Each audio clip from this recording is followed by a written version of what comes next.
السلام علیکم ورحمۃ اللہ وبرکاتہ۔ بسم اللہ الرحمن الرحیم۔ ان الحمد لله نحمده ونستعینه ونستغفره ونعوذ بالله من شرور انفسنا ومن سیئات اعمالنا، من يهده الله فلا مضل له ومن يضلل فلا هادي له، واشهد ان لا اله الا الله وحده لا شريك له، واشهد ان محمدا عبده ورسوله صلی اللہ علیہ وعلى آلہ وصحبہ وسلم تسلیما، اما بعد فاعوذ باللہ من الشیطان الرجیم، بسم اللہ الرحمن الرحیم، سبحانک لا علم لنا انك انت العليم الحكيم، اللهم علمنا ما ينفعنا وانفعنا بما علمتنا وزدنا ما۔ معزز طلباء اور طالبات، آپ سب کا آج کے اس محاورے میں، آج کی اس کلاس میں استقبال ہے،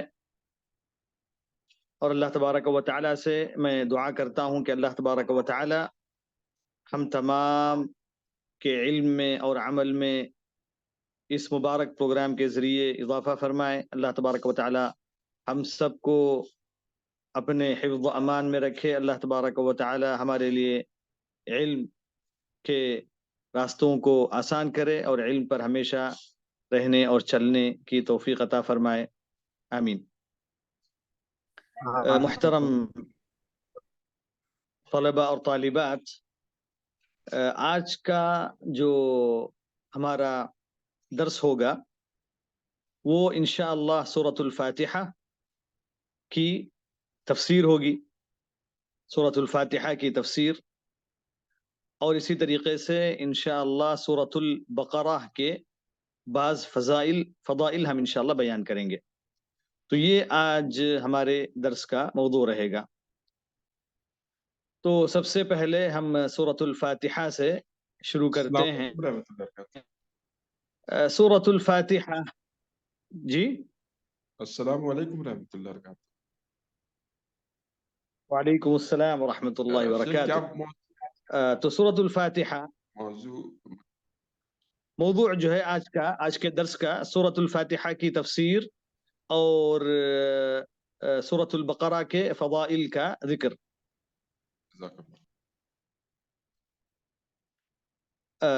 تو سب سے پہلے سورۃ الفاتحہ کے تعلق سے ہم انشاءاللہ کچھ باتیں سورۃ الفاتحہ کے فضائل ہم جو ہے آپ لوگوں کے سامنے بیان کریں گے۔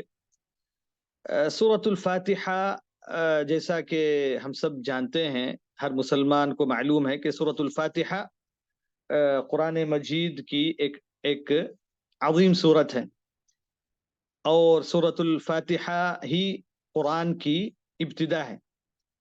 سورۃ الفاتحہ ہی سے قرآن مجید شروع ہوتا ہے، اور سب سے پہلی سورت جو قرآن مجید کی ہے وہ سورۃ الفاتحہ ہے۔ اسی لیے سورۃ الفاتحہ کے ناموں میں سے جو معروف و مشہور نام ہے وہ الفاتحہ ہے۔ الفاتحہ یعنی افتتاح، کیونکہ قرآن مجید کا افتتاح اسی سورت سے ہوتا ہے، اور یہی قرآن مجید کی پہلی سورت ہے۔ اور پھر اسی طریقے سے ایک مصلی جب نماز میں کھڑے ہوتا ہے تو وہ اسی سورت سے نماز کا افتتاح کرتا ہے۔ سب سے پہلی اسی سورت کی جو ہے تلاوت وہ کرتا ہے، اس کے بعد ہی دوسری سورتیں تلاوت کی جاتی ہیں۔ تو اس لیے اس سورت کا نام سورۃ الفاتحہ ہے۔ تو بہرحال اس کے نام کیا ہے ہم جو ہے آپ کے سامنے جو ہے بیان کریں گے۔ تو اس کے مختلف جو ہے نام ہیں، مختلف اس سورت کے نام ہیں۔ نبی کریم صلی اللہ علیہ وسلم کی احادیث میں، اور اللہ تبارک و تعالیٰ کی کتاب میں، اور پھر سلف صالحین کے کلام کے اندر بہت سارے نام اس سورت میں ثابت ہیں۔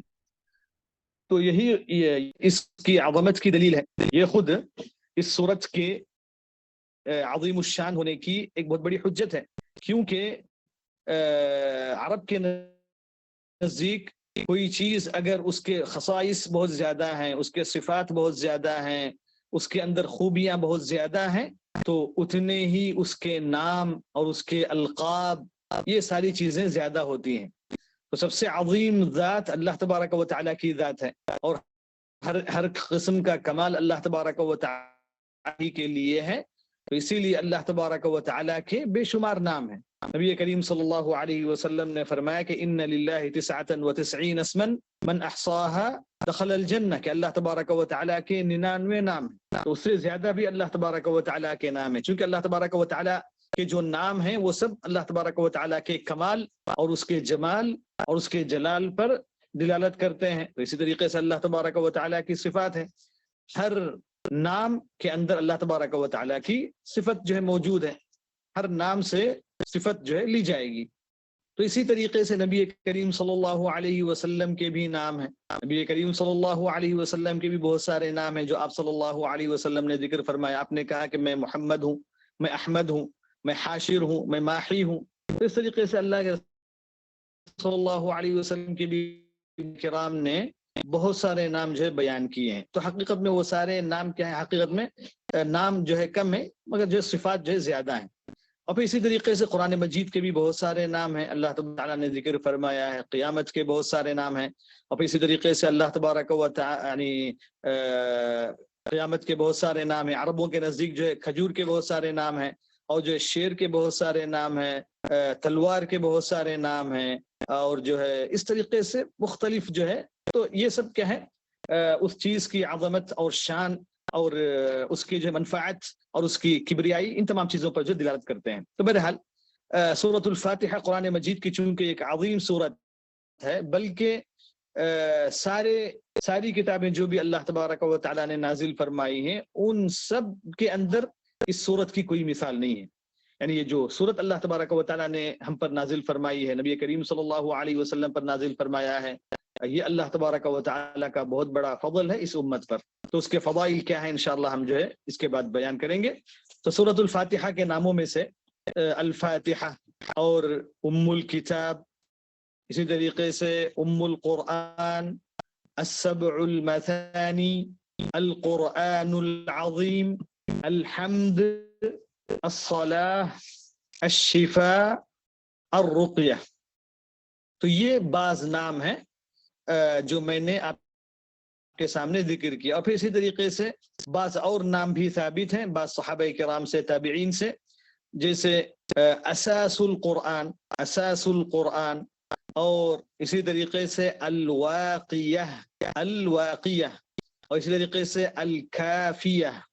تو یہ بعض نام جو ہے ثابت ہیں صحابہ کرام سے اور دیگر تابعین وغیرہ سے. تو یہ جو نام جو ہے میں نے آپ کے سامنے ذکر کیے ہیں قرآن مجید سورۃ الفاتحہ کے، تو اس میں سے جو میں نے ذکر کیا السبع المثانی، القرآن العظیم، یہ خود اللہ تبارک و تعالیٰ نے قرآن مجید میں ذکر فرمایا ہے. قرآن مجید کی آیت کے اندر سورۃ الحجر کے اندر، سورۃ الحجر کے اندر اللہ تبارک و تعالیٰ نے فرمایا وَلَقَدْ آتَيْنَاكَ سَبْعًا مِّنَ الْمَثَانِي وَالْقُرْآنَ الْعَظِيمِ.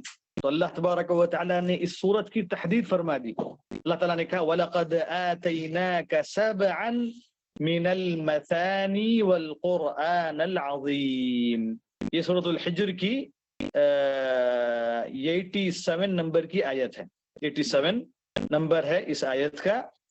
اس میں اللہ تبارک و تعالیٰ نے نبی کریم صلی اللہ علیہ وسلم پر اپنے فضل کو بیان کرتے ہوئے اللہ تبارک و تعالیٰ نے اس کتاب کی اور خصوصاً اس سورت کی عظمت کو بیان کرتے ہوئے اللہ تبارک و تعالیٰ نے کہا وَلَقَدْ آتَيْنَاكَ سَبْعًا مِّنَ الْمَثَانِ. تو اللہ تعالیٰ نے کہا کہ اے محمد صلی اللہ علیہ وسلم، اللہ تبارک و تعالیٰ کی قسم، یقیناً ہم نے آپ کو 7 آیتوں والی من المثانی، مثانی کا معنی جس کی تکرار کی جاتی ہے، جس کو بار بار پڑھا جاتا ہے.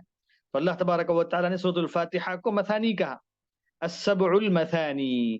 تو سورۃ الفاتحہ کے ناموں میں سے السبع المثانی بھی ہے. تو اللہ تعالیٰ نے کہا وَلَقَدْ آتَيْنَاكَ سَبْعًا مِّنَ الْمَثَانِ، تو 7 آیتیں ہیں. تو اس سے یہ بھی، اس آیت سے یہ بھی ثابت ہوا کہ سورۃ الفاتحہ 7 آیتیں ہیں. اس سورت کی صرف 7 آیتیں ہیں. اور پھر اللہ تعالیٰ نے کہا اس کے بعد وَالْقُرْآنَ الْعَظِيمِ، وَالْقُرْآنَ الْعَظِيمِ. تو اللہ تبارک و تعالیٰ نے السبع المثانی ہی کو قرآن عظیم بھی کہا. یعنی اس سورت کی فضیلت کو اللہ تبارک و تعالیٰ نے اس سورت کے اندر، اس آیت کے اندر 2 ناموں کے ساتھ ذکر فرمایا. اس کو السبع المثانی بھی کہا، اس کو القرآن العظیم بھی کہا. یعنی تو سورۃ الفاتحہ ہی خود کیا ہے؟ قرآن عظیم. مکمل قرآن تو قرآن عظیم ہے. اللہ تعالیٰ نے قرآن مجید کو قرآن کریم کہا، مگر یہاں اللہ تعالیٰ نے اس آیت میں کہا والقرآن العظیم. تو سورۃ الفاتحہ کو اللہ تبارک و تعالیٰ نے القرآن العظیم کہا، کیونکہ قرآن کا جو لفظی معنی ہے عربی کے اندر، جو معنی ہے القرآن بمعنی مقروء، یعنی جس کی تلاوت کی جاتی ہے، جس کو پڑھا جاتا ہے یا پڑھنا مصدر کے معنی میں. تو یہ اس سورت کو اللہ تبارک و تعالیٰ نے قرآن عظیم کا نام دیا ہے. تو ان ناموں کی دلیل قرآن مجید کی اس آیت کے اندر موجود ہے. اور پھر نبی کریم صلی اللہ علیہ وسلم نے فرمایا ہی ام القرآن، یعنی سورۃ الفاتحہ کے بارے میں آپ نے فرمایا ہی ام القرآن وہی فاتحۃ الکتاب وہی السبع المثانی. اس حدیث کے اندر اللہ کے رسول صلی اللہ علیہ وسلم نے 3 ناموں کا ذکر فرمایا، کہا ہی ام القرآن. تو ام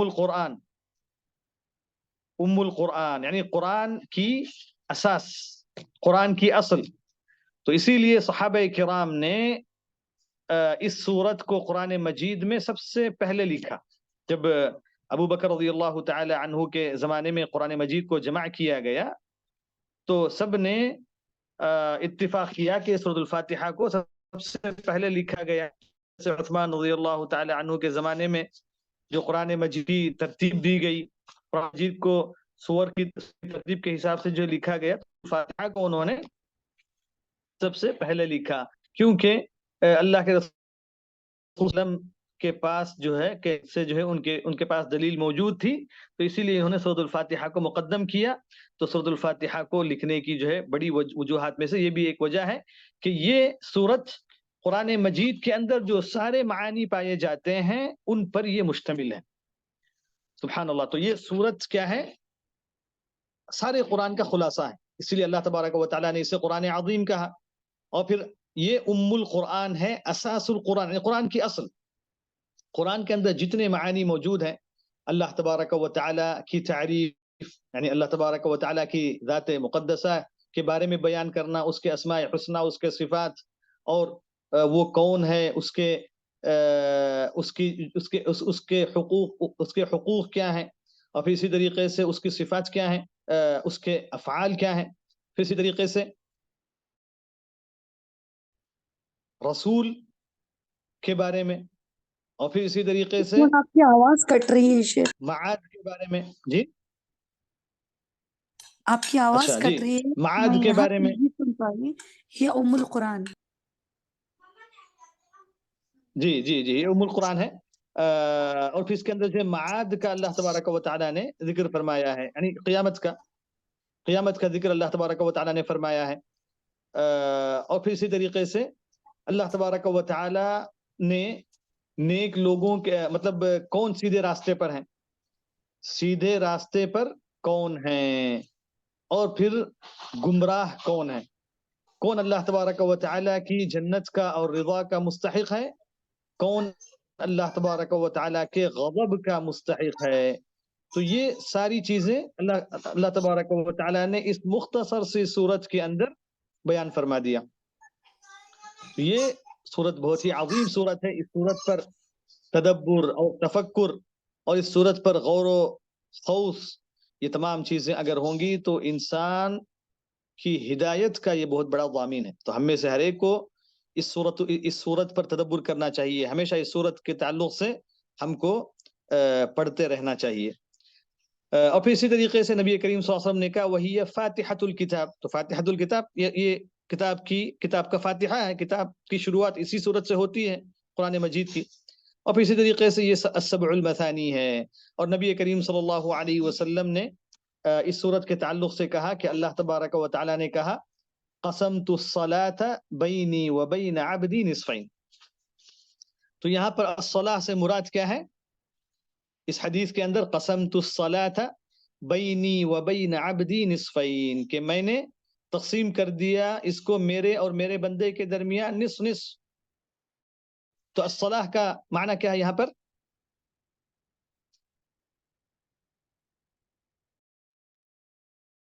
سورہ فاتحہ. فاتحہ.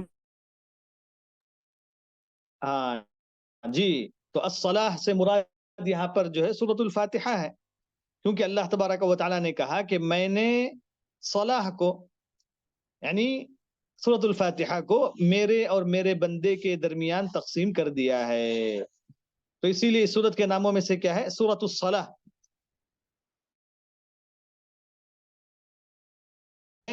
نماز ناقص ہے، بلکہ جو ہے مکمل نہیں ہوگی، جیسا کہ نبی کریم صلی اللہ علیہ وسلم سے بہت ساری احادیث میں ثابت ہے کہ لا صلاة الا بفاتحة الكتاب، لا صلاة الا بفاتحة الكتاب، کہ سورۃ الفاتحہ کے بغیر نماز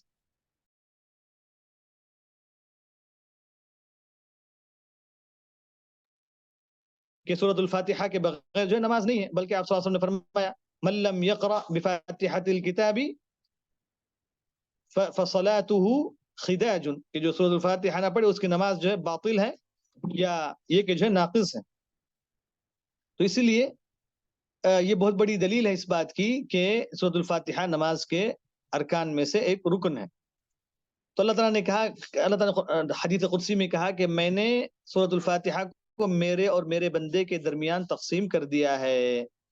تو بہرحال تو یہ اس سورت کے ناموں میں سے سورۃ الصلاح ہے.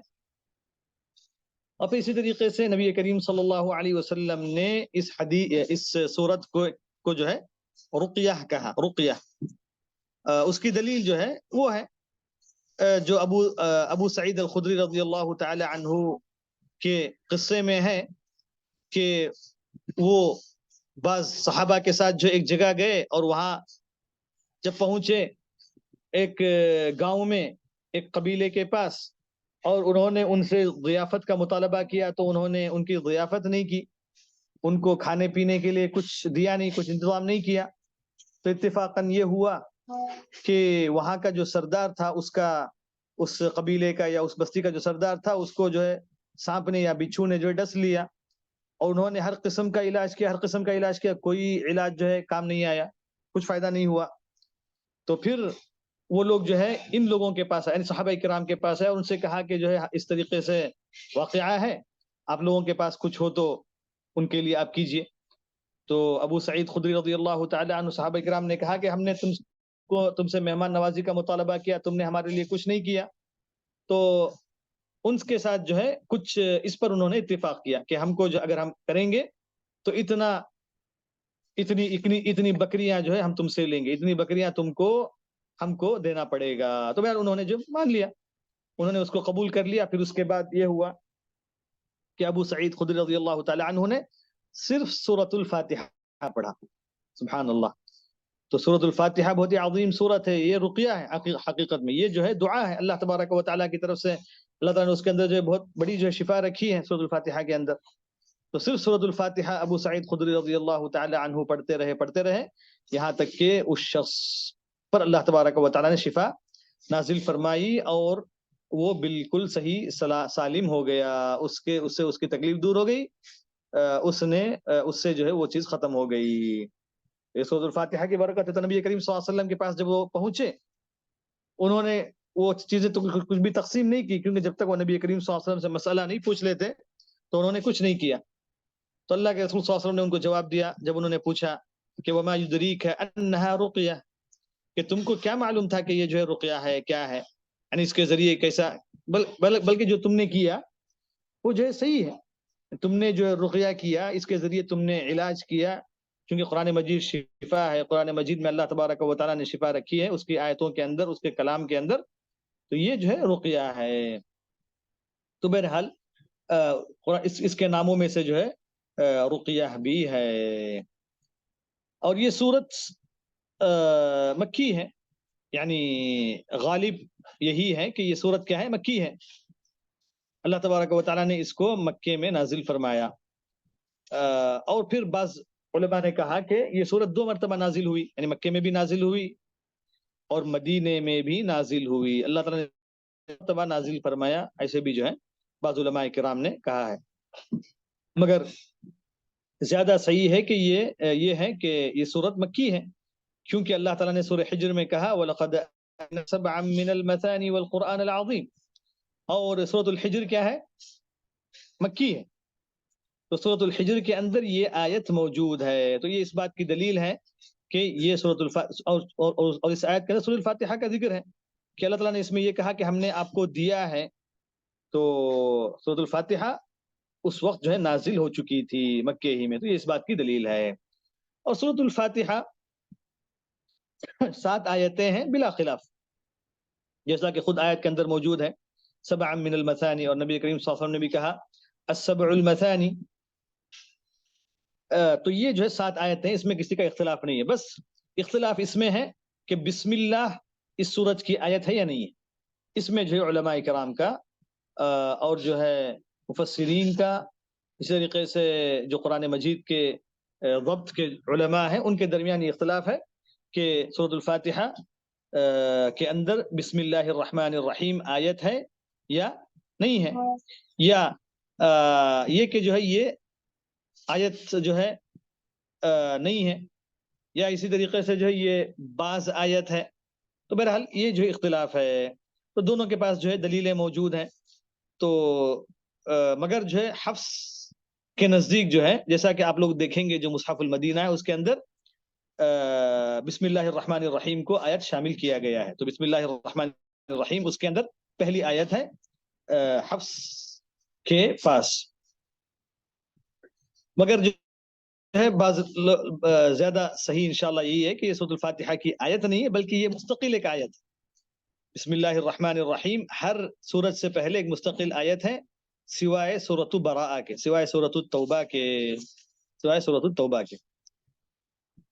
اب یہ اس سورت کے جو بعض فضائل ہیں انشاءاللہ میں آپ کے سامنے بیان کرتا ہوں. اس سورت کے بہت سارے فضائل ہیں، ان میں سے ایک فضل یہ ہے کہ یہ سورت جیسا کہ معلوم ہے کہ قرآن مجید کی سب سے عظمت والی سورت ہے.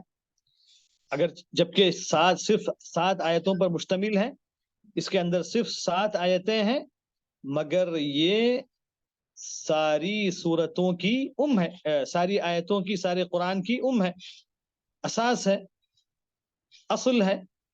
تو کسے کہتے ہیں؟ اصل کو کہتے ہیں، جس سے ساری چیزیں نکلتی ہیں. تو اس طریقے سے سورۃ الفاتحہ یہ القرآن ہے، جیسے نبی کریم صلی اللہ علیہ وسلم نے فرمایا. تو یہ سورۃ الفاتحہ بڑی عظمت والی سورت ہے. ابو سعید ابن المعلی رضی اللہ تعالی عنہ کہتے ہیں کہ میں نماز پڑھ رہا تھا مسجد میں، اللہ کے رسول صلی اللہ علیہ وسلم نے مجھے بلایا، مجھے آواز دی، مجھے پکارا. تو میں نے جواب نہیں دیا نبی کریم صلی اللہ علیہ وسلم، کیونکہ میں نماز میں تھا. پھر جب نماز سے میں فارغ ہو کر نبی کریم صلی اللہ علیہ وسلم کے پاس آیا تو میں نے آپ سے کہا کہ میں نماز پڑھ رہا تھا، اسی لیے میں نے جواب نہیں دیا. تو اللہ کے رسول صلی اللہ علیہ وسلم نے کہا کہ تم کو جواب دینا چاہیے، اور جو وہ نماز پڑھ رہے تھے وہ فرض نہیں تھی بلکہ نفل تھی. تو اللہ کے رسول صلی اللہ علیہ وسلم کا حق یہ ہے کہ جواب دیا جائے، کیونکہ اللہ تعالیٰ نے کہا استجیبوا للہ وللرسول اذا دعاکم. اللہ کے رسول صلی اللہ علیہ وسلم نے ان سے کہا کہ الم یقل اللہ استجیبوا للہ وللرسول اذا دعاکم، کہ جب اللہ تبارک و تعالی اور اس کے رسول کے لیے تم کو بلایا جائے، یا جو رسول تم کو بلائیں تو ان کا جواب دو، فوراً جو ہے تم ان کے پاس جاؤ. پھر نبی کریم صلی اللہ علیہ وسلم نے ان سے کہا کہ اے ابو سعید، کیا میں تم کو تمہارے مسجد سے نکلنے سے پہلے قرآن مجید کی سب سے عظیم سورت تم کو نہ سکھاؤں؟ سب سے عظیم کون سی سورت ہے میں نہ بتاؤں تم کو؟ تو اللہ کے رسول صلی اللہ علیہ وسلم نے میرے ہاتھ کو پکڑا، اور جب ہم مسجد سے نکلنے ہی والے تھے تو میں نے اللہ کے رسول صلی اللہ علیہ وسلم کو یاد دلایا کہ اے اللہ کے رسول صلی اللہ علیہ وسلم، آپ نے فرمایا کہ مسجد سے نکلنے سے پہلے میں تم کو قرآن مجید کی سب سے عظیم صورت جو ہے بتاؤں گا. پھر تو اللہ کے رسول صلی اللہ علیہ وسلم نے کہا الحمدللہ رب العالمین. اللہ کے رسول صلی اللہ علیہ وسلم نے ابو سعید کو یہ بتایا کہ قرآن مجید کی سب سے عظیم صورت سورۃ الفاتحہ ہے. تو ایسا ہی واقعہ ایک صحابی سے بھی ثابت ہے جس کے اندر اللہ کے رسول صلی اللہ علیہ وسلم نے ان سے بھی جو ہے ایسے ہی فرمایا. تو کون صحابی ہیں؟ کسی کو معلوم ہے؟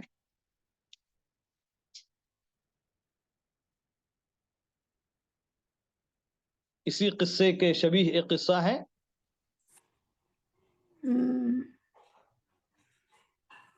ابو سعید الخدری. ناموں میں دو نام میں اختلاف ہو رہا ہے مجھے. جی بولیے. شیخ اور ایک دوسرا نام پہلے والے یہ ابو سعید خدری رضی اللہ عنہ. نہیں خدری نہیں، یہ ابو سعید ابن المعلا. ابن المعلا جی ٹھیک ہے. تو دوسرے صحابی جو ہیں وہ ابی بن کعب رضی اللہ تعالی عنہ. اللہ کے رسول صلی اللہ علیہ وسلم نے بھی ان سے کہا کہ اتحب ان اعلمک سورۃ، کیا میں تم کو ایسی صورت نہ سکھاؤں کہ تم کو یہ چاہیے، یہ پسند ہے کہ میں تم کو جو ایسی صورت نہ سکھاؤں کہ جو ہے نہ تورات میں، نہ انجیل میں، نہ زبور میں، نہ قرآن میں ایسی اس کی مثال نہیں ہے، یعنی اس کی شان اور اس کی عظمت کی مقابل کوئی صورت نہیں ہے. تو ابی بن کعب رضی اللہ تعالی عنہ نے کہا کہ ہاں، مطلب مسجد سے نکلنے سے پہلے. پھر جب مسجد کے نکلنے سے قریب ہوئے تو میں نے ابی بن کعب کہتے ہیں کہ میں نبی کریم صلی اللہ علیہ وسلم سے میں نے کہا کہ آپ نے جس صورت کا وعدہ کیا تھا جو مجھے بتانے کا، بتائیے. تو اللہ کے رسول صلی اللہ علیہ وسلم نے ابی سے کہا کہ ما تقرأ فی الصلاۃ، نماز میں تم کیا پڑھتے ہو؟ تو ابی نے جواب دیا کہ میں نے نبی کریم صلی اللہ علیہ وسلم کو سورۃ الفاتحہ سنایا، مطلب نماز میں یہ پڑھتا ہوں. نماز میں سب سے پہلے جو پڑھی جاتی ہے سورت وہ سورۃ الفاتحہ ہی ہے. تو اللہ کے رسول تو وہ کہتے ہیں کہ اللہ کے رسول صلی اللہ علیہ وسلم نے کہا کہ اللہ تعالیٰ کی قسم، وہ جو ہے یہی جو صورت ہے جو نہ تورات میں، نہ انجیل میں، نہ زبور میں، نہ کسی کتاب میں جو ایسی صورت جو ہے نازل ہوئی ہے. تو اللہ تبارک و تعالیٰ نے اتنی عظمت والی صورت جو ہے اللہ تعالیٰ نے ہم کو دیا ہے، نبی کریم صلی اللہ علیہ وسلم پر نازل فرمائی ہے. اور پھر اسی طریقے سے اور ایک فضیلت سورۃ الفاتحہ کی یہ ہے کہ ابن عباس رضی اللہ تعالی عنہما کہتے ہیں کہ اللہ کے رسول صلی اللہ علیہ وسلم ایک مرتبہ آپ کے پاس جبریل آئے ہوئے تھے. جبریل علیہ السلام جی حضرت جبریل آئے تھے تو آسمان کا دروازہ جو کھلا تھا اس میں سے، اس دروازے میں سے آج تک کوئی نہیں آیا تھا، تو ایک فرشتہ آتا ہے، یہی بولا نا؟ جی ہاں بالکل یہی حدیث ہے. تو اللہ کے رسول صلی اللہ علیہ وسلم سے اس فرشتے نے آ کر کہا کہ آپ کو اللہ تبارک و تعالیٰ 2 نور دینے والے ہیں، اس سے پہلے اللہ تعالیٰ نے کسی نبی کو جو وہ نہیں دیا. ایک سورۃ الفاتحہ ہے، دوسرا سورۃ البقرہ کی آخری آیتیں ہیں، آمن الرسول سے آخری تک. تو اللہ کے رسول صلی اللہ علیہ وسلم نے جو ہے کو جو ہے یہ 2 نور، یہ 2 عظیم اللہ تبارک و تعالیٰ کا کلام اور اس کی آیتیں نبی کریم صلی اللہ علیہ وسلم کو اللہ تبارک و تعالیٰ نے عطا فرمائی. تو یہ مختصر جو ہے سورۃ الفاتحہ کے نام اور اس کے فضائل کے تعلق سے. ابھی ہم انشاءاللہ سورۃ الفاتحہ کی تفسیر جو ہے مختصر پڑھ کے جو ہے اپنے اس محاضرے کو، اپنے اس درس کو انشاءاللہ ختم کریں گے. تو سب سے پہلے اللہ تبارک و تعالیٰ نے اس سورت کے اندر فرمایا بسم اللہ الرحمن الرحیم، اعوذ باللہ من الشیطان الرجیم، بسم اللہ الرحمن الرحیم. تو یہ ہم نے کہا کہ بسم اللہ الرحمن الرحیم میں اختلاف ہے. بعض علماء کرام نے اس کو سورۃ الفاتحہ کی پہلی آیت شامل کیا ہے اور بعض نے اس کو شامل نہیں کیا ہے. تو پہلی آیت اگر ہم کہیں گے الحمدللہ رب العالمین، تو اللہ تبارک و تعالیٰ نے سب سے پہلے قرآن مجید کے اندر اپنا تعارف